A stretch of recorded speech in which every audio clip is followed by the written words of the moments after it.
Ya bukan ingin apa ya, ketika saya hati-hati itu bukan sombong, bukan sok gitu. Saya betul-betul hati-hati kepada asesmen. Ketika datang dia bilang, Pak, saya tidak minta dicarikan uang. Itu kan sering tuh pejabat eselon 1 nyetor ke atasannya tuh, carikan dari anggaran sekian persen, itu bukan rahasia deh, udah banyak masuk penjara. Saya bilang Pak asesmen ketika pertama, Pak, saya menteri di sini, saya bisa cari uang sendiri. Jangan coba-coba ada pejabat menyediakan uang. Saya.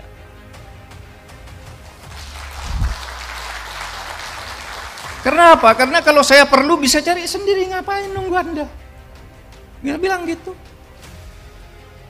Sama, Pak, saya enggak apa namanya? Bilang ya, di kantor tuh kalau ada keperluan pribadi tolong diganti. Mungkin malu minta sama saya titip uang, nih minta ke dia, apa saja. Kalau pribadi, tapi kalau uang memang halal ya kasihkan dong, jangan diambil.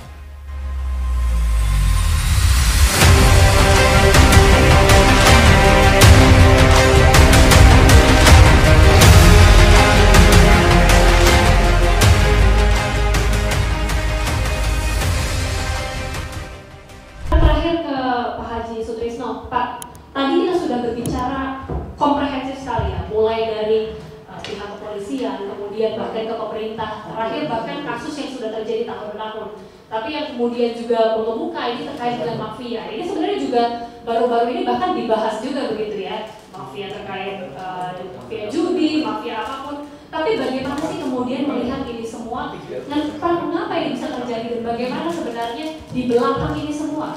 Silakan. Terima kasih. Assalamualaikum warahmatullahi wabarakatuh.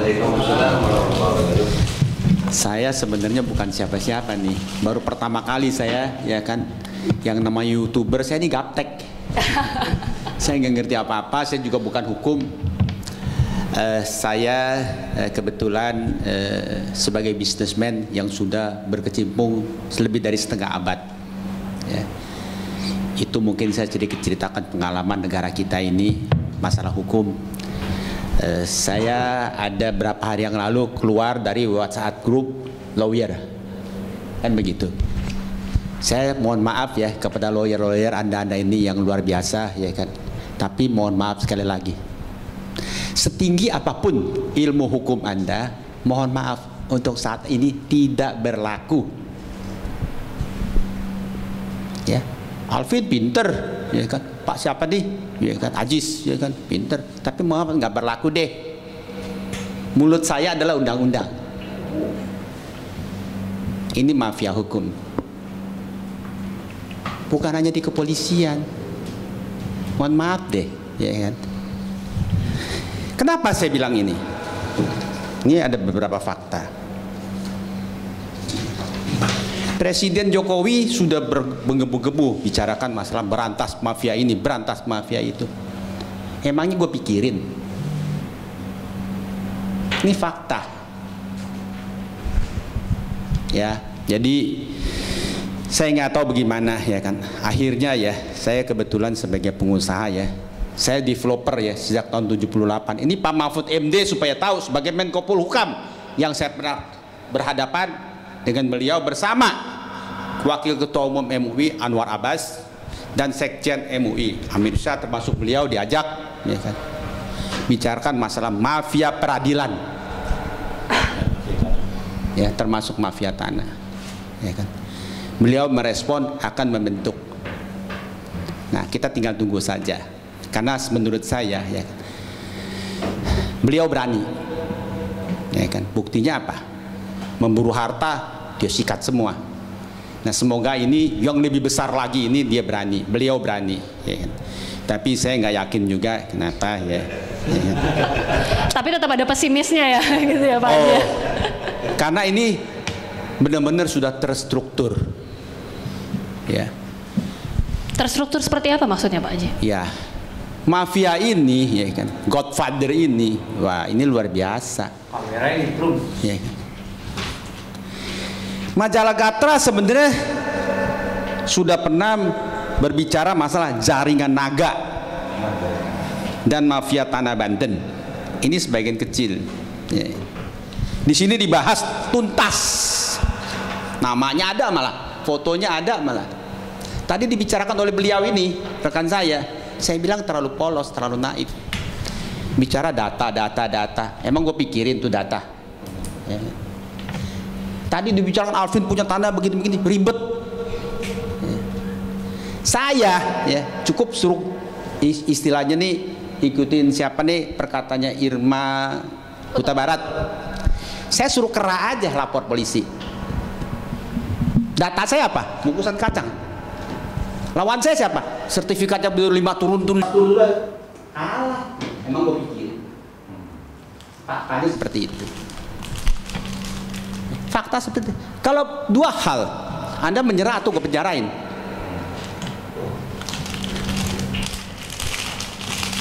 Ini fakta. Ini salah satu fakta. Rekan saya, Kontras, saya nggak perlu sebut namanya, ya ada di sini datanya. Saya diajak, ya saya nggak perlu sebut namanya. Beliau ini yang lagi ribut dengan LBT kemarin ini, ya LBP. Saya nggak perlu sebut namanya. Beliau Januari tahun 20 dengan menggebu-gebu menyatakan korupsi aset milik, ya kan, yang disita oleh negara sekian juta hektar. Dia datang demo, datang ketemu dengan Kejaksaan Agung, ya kan. Terakhir malah dengan Kontras. Ia pun mengancam akan membeberkan kasus-kasus baru jika dalam waktu seminggu ke depan pihak Kejagung RI tidak merespon surat permohonan informasi kepada publik atas pengembalian aset-aset terpidana ke negara. Ini jadi sebenarnya terstruktur ini tadi kalau dibilang kepolisian salah semua, termasuk organisasi preman. Salah satu, ya kan, terkenal, ya kan, Mr. H, berapa kali masuk penjara, beliau sudah jadi mualaf, ya kan. Beliau sekarang dijadikan adik kandung atau anak kandung dari Habib Lutfi yang guru saya. Saya kebetulan di NU, saya juga kebetulan di Muhammadiyah, dan saya kebetulan juga sebagai pengurus di PP Muhammadiyah, MUI. Ya, karena menurut saya, ya, saya sudah putus asa. Ya, akhirnya saya bernaunglah mencoba, ya kan, di ormas Islam.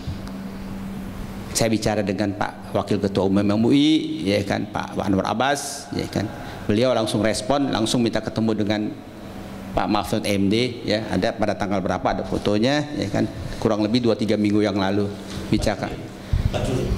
Enggak, bulan Agustus juga.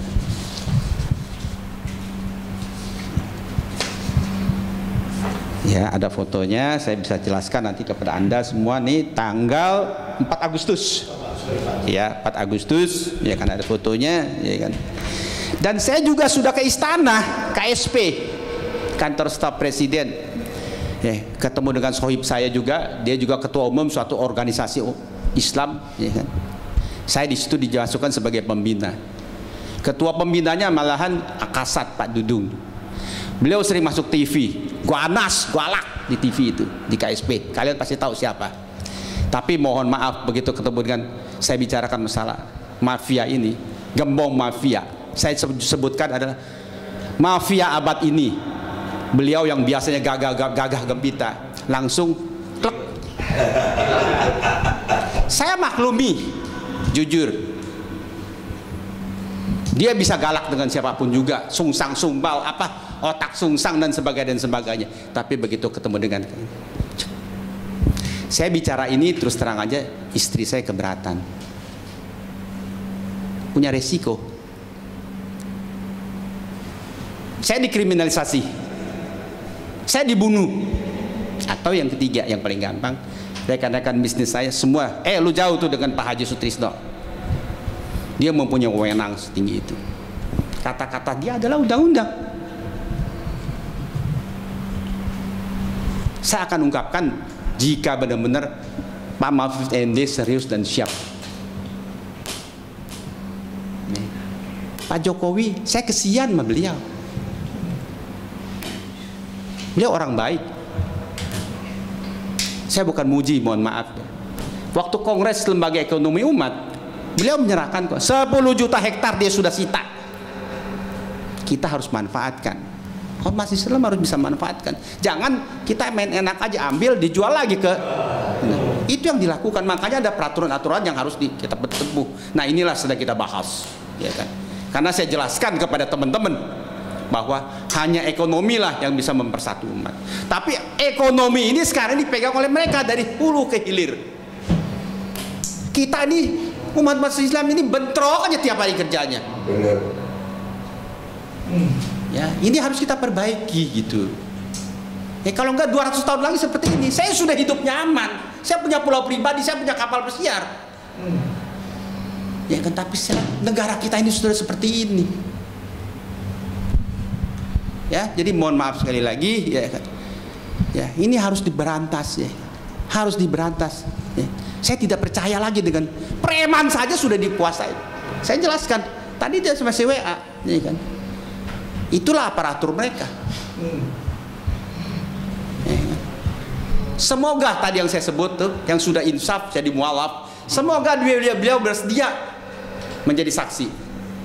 Saya perlu sebut namanya? Ya, Pak Hercules, betul.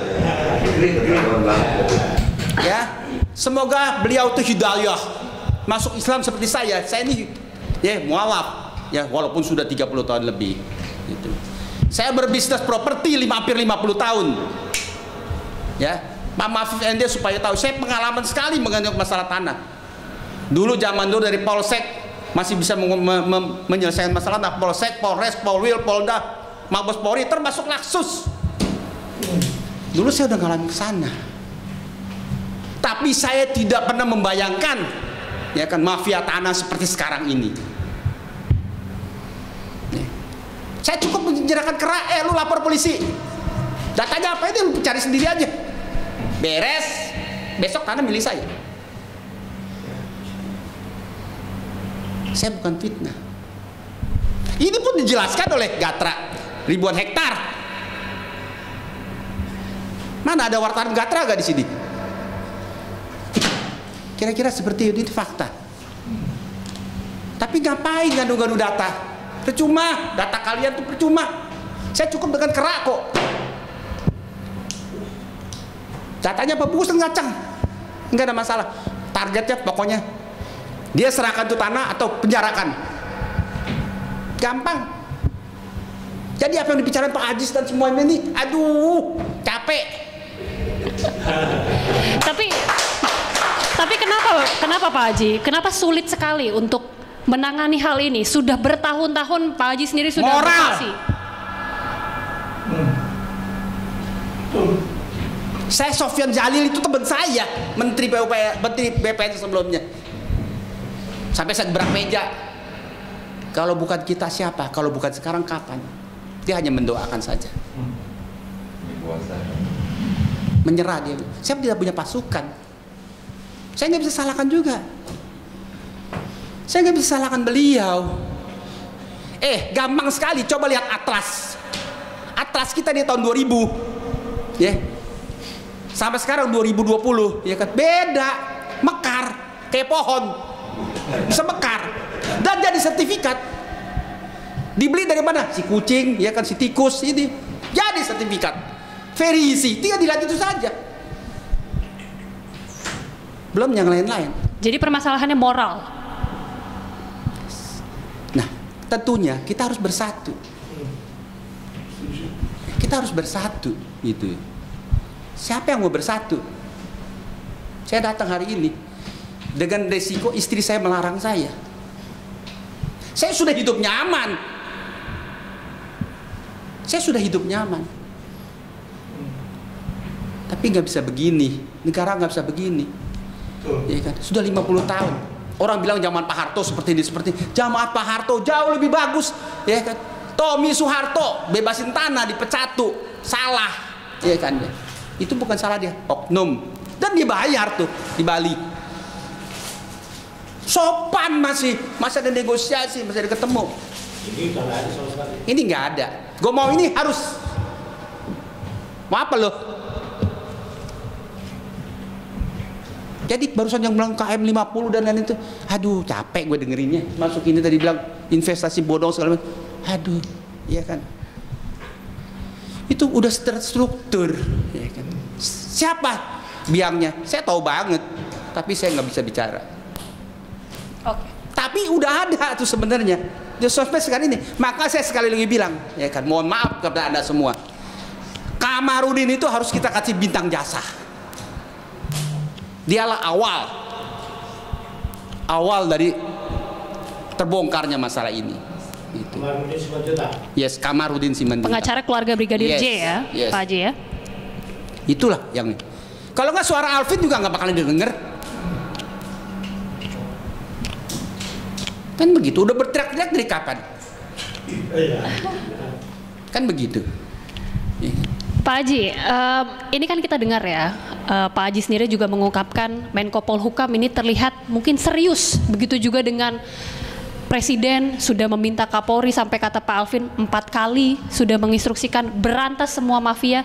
Optimiskah Pak Haji? Kalau ya kan dibentuk tim, ya kan, Satgas fully. Ini saya buka kartu lagi satu. Saya ketemu jenderal aktif bintang 2, mantan Kapol, bukan mantan, sekarang jadi Kapolda. Beliau bilang hanya Presiden Jokowi yang bisa memberantas, langsung Ketua Satgas. Ya, saya terus bilang sama Pak Anwar Abbas, ya kan, Wakil Ketua Umum Majelis Ulama Indonesia, masih ada satu lagi Pak, ya kan, Pak Mahfud MD. Nah, kita ketemulah dengan beliau, langsung kontak dengan Pak Mahfud MD. Gitu. Saya nggak tahu benar bisa apa enggak. Kita lagi tunggu. Beliau udah janji. Beliau sudah janji. Ya, semoga dia dengar berita ini, ya kan. Saya punya pengalaman 50 tahun di masalah tanah.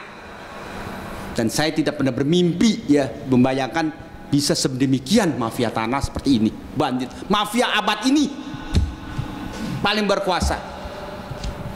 Ya. Maka itulah saya bilang, kalian bicara apa sih masalah hukum? Setinggi apapun juga, S3, S5, S5 semua nggak ada gunanya. Nggak ada gunanya, mohon maaf deh. Itu. Ya, ini negara kayaknya udah nggak tahu gimana gitu. Preman pun juga berkuasa. Tanya tuh Hercules. Hercules pernah bilang sama teman saya, sebenarnya hati nurani dia juga tidak ingin melakukan hal ini. Alhamdulillah, ya kan, dia sudah jadi mualaf. Semoga beliau berani tampil seperti saya yang sudah hidup nyaman. Kan begitu. Saya udah hidup nyaman. Beliau juga sudah hidup nyaman. Nah, semoga amanah hidayah yang diinikan itu ada amanah yang harus diinikan. Seperti saya sekarang, apa sih yang saya cari gitu. Nggak apa-apa, besok ditabrak, dibunuh, diapain, nggak ada masalah deh. Iya kan? Tapi semoga, ya kan, semoga saya dipenjara, semoga saya dibunuh, sehingga bisa teman-teman saya yang lain bisa ikut bergerak. Kita boleh kasih tepuk tangan dulu Pak Haji. Saya belum pernah ceramah-ceramah seperti ini, ya. Saya belum pernah. Saya nggak punya YouTube, Facebook, apa segala. Saya adalah ketua lembaga ekonomi Majelis Ulama Indonesia. Ya kan, sempat ditanya ya dari istana, kok Anda nggak ada gaungnya? Ya. Saya tidak untuk ini. Ya. Saya bukan cari gaung, ya kan, nyumbang 20.000 rupiah, ya kan, ya, di tol viral gini. Saya bukan tipe-tipe seperti ini. Mungkin orang-orang tahu, ya kan, waktu berapa puluh tahun yang lalu sih wakafkan tanah berapa puluh hektar, 5 hektar. Sertifikatnya saya suruh pegawai saya serahkan kepada Profesor Bin Samsudin. Enggak ada tuh masalah itu. Nggak perlu kok. We do it, kita lakukan. Mari sama-sama kita lakukan.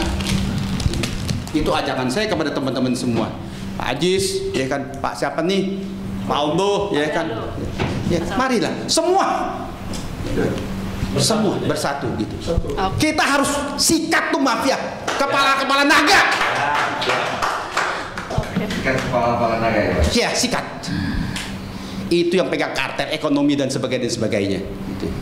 Negara udah milik dia. Supaya Anda tahu, ya kan. Ini sebenarnya nggak boleh dibicarakan. Ya. 17 Agustus tahun sebelumnya, pasang bendera merah putih aja nggak boleh. Pernah dengar nggak? Ya, di utara ya, oh ya. Udah pernah dengar ya? Gila nggak?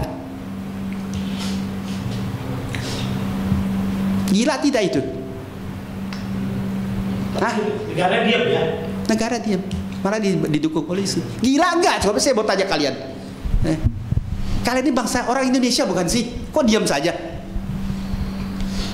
Saya sebarkan itu, ya kan, ke teman-teman Muhammadiyah, NU, MUI, itu pun juga.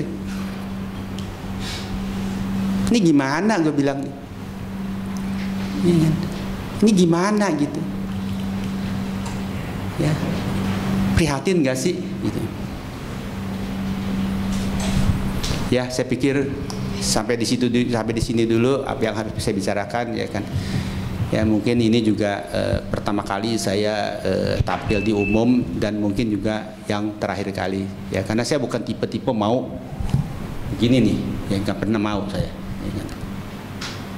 Saya hanya khusus bicara masalah ekonomi, karena menurut saya hanya ekonomi, ya kan, yang bisa mempersatu ekonomi kita. Dulu Vietnam, ya kan, masih perang saudara, mereka masih makan kulit pohon, ya. Sekarang mereka lebih sejahtera, lebih makmur daripada negara kita, daripada ya kan, masyarakat kita. Nah inilah fokus saya, ya kan, untuk pengembangan ekonomi umat, ya kan. Saya jalan terus, ya, I don't care, saya nggak peduli apapun reaksi siapapun juga, ya kan. Alhamdulillah, ya kan, saya punya jaringan, ya kan, teman-teman, ya kan, khususnya temannya di ormas Islam, ya kan, seperti yang tadi saya bilang, ya kan, saya nggak minta tapi mereka yang masukin ke saya, ya kan. Dan itulah kebanggaan saya, ya kan, sebagai bekas mualaf gitu. Ya semoga kita semua bisa bersatu untuk kedepannya bangsa dan negara. Dan tadi dibilang harus optimis, kita emang harus optimis gitu ya. Kalau nggak optimis saya nggak datang kemari gitu. Saya bunuh diri aja gitu ya. Ya kita harus optimis. Kalau bukan kita siapa? Kalau bukan sekarang kapan gitu. Ya termasuk Anda presenter gitu ya. Itu pesan saya. Terima kasih. Wassalamualaikum warahmatullahi wabarakatuh. Waalaikumsalam. Kita tepuk tangan sekali lagi dong. Luar biasa. Terima kasih Pak Haji sudah akhirnya bisa tampil ke publik ya, begitu bisa bilang ya, sebagai seorang negarawan nih, mengungkapkan bagaimana kemudian kondisi bangsa ini. Nah sebelum kita nanti masuk ke bagian penutup, yaitu bagaimana para narasumber kita ini bisa menyampaikan masing-masing saran, solusi dan juga kesimpulan, kita dengarkan dulu tanggapan dari Pak Alvin. Silakan. Ya, makasih tadi Pak Haji Sutrisno ya. Beliau ini senior ya, senior yang sangat saya hormati. Walaupun beliau beda agama dengan saya, tapi beliau ini punya jiwa nasionalis yang tinggi sebenarnya. Ini yang saya tahu ya, dan sangat dermawan. Beliau ini memberikan nyawa dan hidupnya ini demi masyarakat Indonesia loh, terutama yang terbelakang loh. Kalau teman-teman yang nggak tahu ya. Jadi lembaga ekonomi umat ini kayak minimarket, kayak Alfamart, Minimart, tapi untuk daerah terpencil, bahkan sampai Conggol itu yang saya tahu tuh ya, sampai pelosok-pelosok, dimana dia ini supply ke warung-warung segala, yang nggak mau lah orang melakukan hal seperti itu. Dan beliau share sama saya, modalnya itu dari beliau jual kapal pesiarnya. Orang udah nyaman dijual, untuk apa? Demi orang lain. Nah ini kita patut salut. Nah kalau beliau aja berani, ya kan, masa kita yang muda-muda kita nggak berani demi Indonesia yang saat ini sedang membutuhkan di situ. Dan saya lihat benar itu dimulai dari moral dan dari mental ya. Jadi untuk mengakhiri sesi yang di sini kita harus bersatu, dan nanti kita di sesi berikutnya akan mencari solusi-solusi apa yang saya harapkan. Nanti solusi-solusi itu kalau memang udah terkumpul dari kita berenam, saya akan ketikkan dan nanti saya akan surati secara resmi baik ke Kapolri, ke Presiden, ke institusi-institusi sebagai bentuk ya kan sumbangsi kita gitu loh. Jadi jangan kita ini cuma bikin video jelek-jelekin, kritik di situ tapi nggak kasih solusi ya kan. Orang juga kalau kayak gitu dia pasti mikir gue juga tahu yang lu ngomong gitu kan.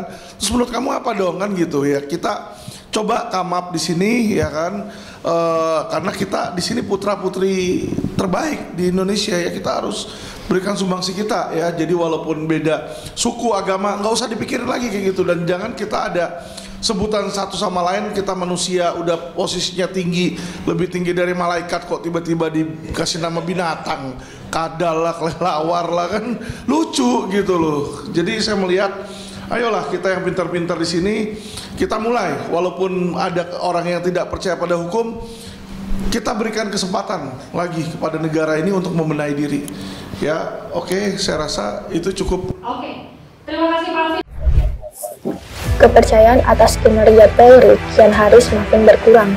Tidak sedikit pihak yang mencoba mengkritik instansi penggerak negara tersebut. Baru-baru ini telah jatuh salah satu korban di dalam instansi kepolisian yang kedudukan ini berada di lingkaran penting, salah satunya itu petinggi Polri. Brigadir Joshua menjadi salah satu korban atas semena-menanya kewenangan yang dilakukan oleh petinggi Polri tersebut. Dari fitnah yang disebarkan di muka publik, hingga rekayasa pembunuhan yang dialaminya ditujukan untuk menutupi dan menghilangkan fakta dan boroknya pihak-pihak terkait. Tidak hanya itu, bila kita telusuri lebih dalam dan kilas balik kasus penembakan 6 anggota FPI di Tol Cikampek ternyata patut dipertanyakan kebenarannya. Hal ini penting untuk selalu diingat karena terdapat tokoh yang sama dalam penanganan kasus ini, yakni ex-Kadif Propam Fedy Sambo yang kini statusnya menjadi tersangka dari tindak pidana pembunuhan berencana Brigadir Joshua. Bahkan ex-Kadif Propam tersebut juga ada di balik penyelesaian kasus kebakaran Kejagung tempo hari. Banyak pertanyaan besar yang muncul atas kejadian tersebut, dari dugaan puntung rokok yang menyebabkan kebakaran hingga pihak-pihak yang akhirnya disangkakan atas akibat kebakaran tersebut. Kejadian kebakaran Kejagung ini banyak dikaitkan dengan kasus penyiraman air keras ke salah satu ex-penyidik KPK, yakni Novel Baswedan oleh banyak pihak yang bertanya-tanya. Banyaknya proses penyidikan yang ditutup-tutupi dan menunjukkan asumsi yang kusut ini membuat masyarakat semakin mempertanyakan kualitas dan integritas Polri sebagai salah satu instansi penegak keadilan. Hal ini sangat dirasakan oleh ratusan bahkan ribuan korban investasi bodong yang proses penyidikannya ini masih mandek. Proses sekuritas, Minapi, Narada, Mahkota, dan Millennium merupakan segelintir kasus investasi bodong yang mandek. Apa mungkin karena ada pihak-pihak penting di dalamnya? Ternyata keterlibatan pihak-pihak tertentu ini sudah lama eksis. Hal ini dilihat dari maraknya kasus-kasus sengketa tanah yang di dalamnya terdapat jaringan mafia tanah. Yang patut diduga juga terdapat aktor-aktor berpengaruh di dalamnya. Terhambatnya penyidikan kasus mafia juga patut dipertanyakan. Apakah benteng terakhir pencari keadilan telah runtuh?